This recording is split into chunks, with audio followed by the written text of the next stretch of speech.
समस्तंकु praise the Lord. आपण कौन आपण जीवन यात्रा रे थकी जाई अछंती,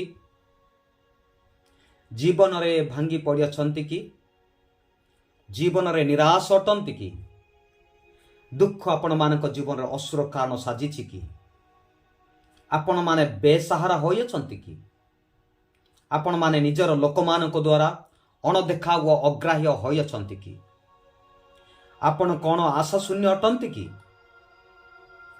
जदि हाँ बाइबल प्रकाश करे, कारण सदा प्रभु कहती तुम पक्षरे आम्बे जे सकल संकल्प करियछु ताहा आम्बे जाणु। तुमानकु अंतिम काल रे तुमानकु भरोसा देबा निमंते से सबु अमंगलर नुहे मंगलर संकल्प अटे। जिरिमिय 29:11। संकट दिन रे ईश्वरंकर योजना स्वतंत्र अटे। संकट दिन रे ईश्वरंकर योजना स्वतंत्र अटे। थरे समुद्र एक जहाज यात्रा करू करू झड़ बतास रे भांगी गला एवं समस्त यात्री मध्य समुद्र बुड़ी मृत्युवरण कले। केवल जड़े व्यक्ति परमेश्वर को कृपारु कौन सी प्रकार अचेता अवस्था समुद्र कूल रे पहुंचले। से किछि समय पर चेता फेरी पाइले एवं से निजकु एक निर्जन द्वीपरे पाई उठिवा मात्रे ईश्वर ठारे प्रार्थना करने को लगिले, हे परमेश्वर दयाकरी मते साहाय्य कर,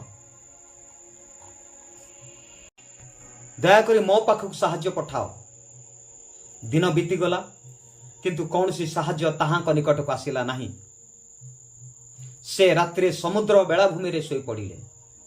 द्वितीय दिन जेतेबेले उठिले से पुणी प्रार्थना कले किंतु कौन सी साहाय्य मिलिला नहीं। से काठ एवं घास संग्रह करी एक कुड़िया प्रस्तुत करी सेथिरे बास कले। गोटे दिन से निया जाली खाद्य अन्वेषण रे बाहरिले। से फेरिवा बेले देखिले जे तांको कुड़िया नियारे हु हु होई जळुछि। यह देखि से बहुत दुख रे भांगी पड़िले।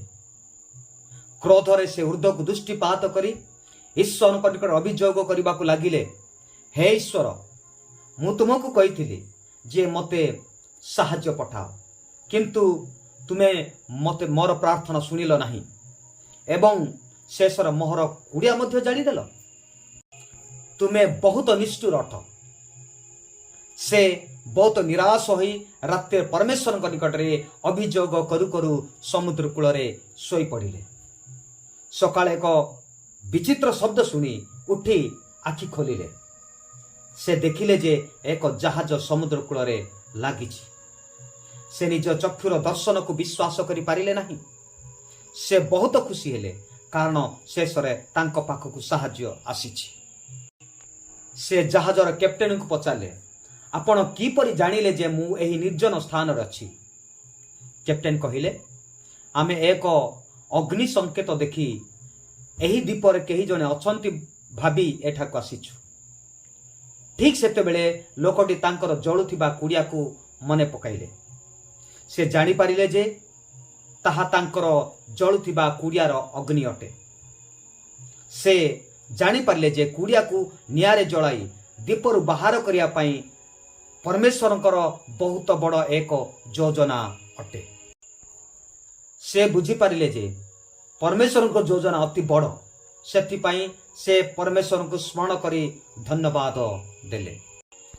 जदि आमे आम जीवन को निरीक्षण करू, जीवन रे बहुत योजना करि थाउ किंतु ताहा वास्तव रे घटे नहीं एवं जहा घटे ताहा हमर पसंद अनुसार हुए नहीं। जेतेबेले असुविधा से आमे सर्वदा आमर सीमित विवेक सहित आम जीवन रे घटुथिबा घटना गुड़िक बुझिबा को चेष्टा करि थाउ। आमर विश्वास दहलिबा को आरंभ हो जाए, धैर्य अधैर्य रे परिणत हो जाए, आशा निराशा रे परिवर्तन हो जाए, हास्य क्रंदन रे बदली जाए एवं जीवनर आलोक अंधकार रे परिणत हो जाए। एहीपरि समय रे धैर्यहरा निराश और हताश न होई बरं ईश्वर ठारे दृढ़ विश्वास रखी समस्यारू उद्धार पाइबा निमंते से व्यक्ति सदृश निरंतर प्रार्थना करिबा उचित। आज विश्वर 8 बिलियन रु अधिक लोक मानक पाई परमेश्वर के एक स्वतंत्र उद्देश्य एवं योजना रही। परमेश्वर दृष्टि रे सेमानक मध्यरु आपण मध्य जणे स्वतंत्र व्यक्ति अटंती। परमेश्वर विशेष दृष्टि आपणक उपरे मध्य निश्चित रही।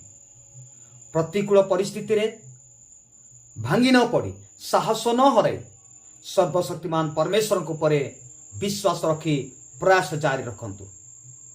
आमर प्रार्थना द्वारा परमेश्वर स्वतंत्र योजना प्रत्येक समस्या उद्धार करिबो।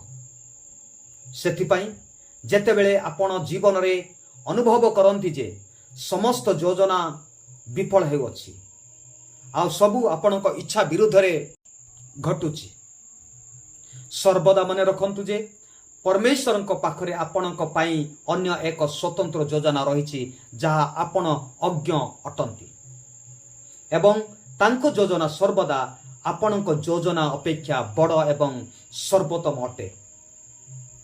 बाइबल प्रकाश करे जिसाय तार 55:8-9 जेहेतु सदाप्रभु कहती आंबर संकल्प सकल तुममानकर संकल्प परि नुहे किय बा तुममानकर मार्ग सकल आंबर मार्ग परि नुहे, कारण पृथ्वी अपेक्षा आकाश मंडल जेपरि उच्च सेपरि आंबर मार्ग सकल तुममानकर मार्ग अपेक्षा ओ आंबर संकल्प सकल तुममानकर संकल्प अपेक्षा उच्चतर अटे।